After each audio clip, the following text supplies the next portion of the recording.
another round of showers and storms.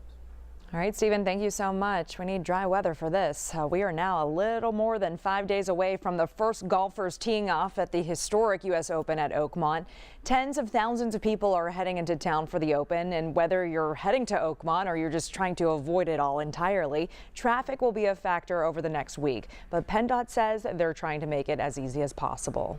So we've taken a lot of effort, a deep dive into all those projects to make sure there isn't something that's just that we're not thinking of that could pop up. PennDOT is treating the U.S. Open like a holiday weekend by suspending work on most of its major projects. You know, we're pretty confident we've gotten taken care of all of our projects, and we're going to be free and clear. And where they can't cancel outright, they're changing plans. We only have one project on the Parkway West, just on the western side of 79. The project is mostly focused near the airport, but PennDOT says work will happen overnight. The USGA is directing fans to 2 lots for the U.S. Open. One is in Monroeville and the other is at Heartwood Acres.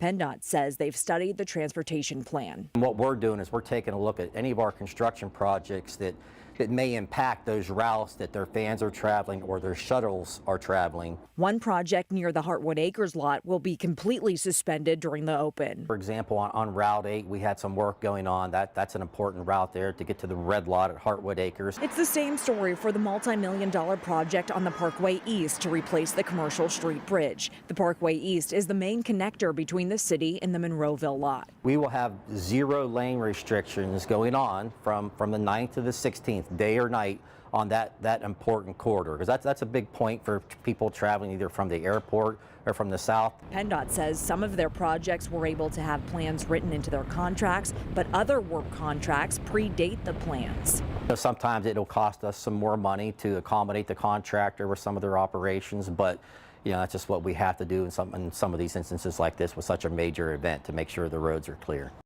We do have everything you need to know, from traffic to tickets and merchandise. You can find it all at WPXI.com/US Open. One more thing, though, a little bad news if you're still looking for tickets to the U.S. Open. Tickets for the championship rounds are sold out, but scammers are still trying to cash in. So coming up at 6:15, what you need to watch out for if you spot any passes online. Be sure to stay with Channel 11 throughout the next week for exclusive coverage of the Open. For practice to championship rounds, Channel 11 has complete coverage for you.